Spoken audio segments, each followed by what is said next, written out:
ازيكم يا بنات؟ عاملين ايه؟ تعالوا نعمل مع بعض النهارده فطار اللذيذ الجميل ده ببيضتين وشويه خضار ونص رغيف عيش.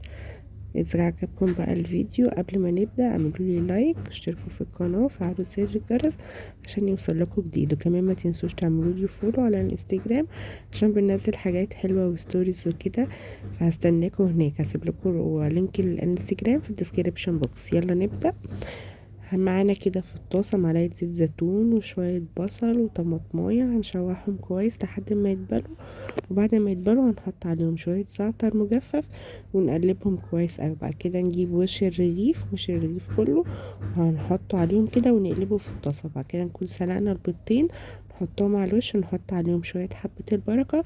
سيب العيش يتحمص من تحت شوية وبس كده، هنطلعه ونقطعه زي البيتزا وهناكله بالهنا والشفا. عايزه اقول لكم ان هو مشبع جدا وطعمه تحفه، وصدقوني جربوه.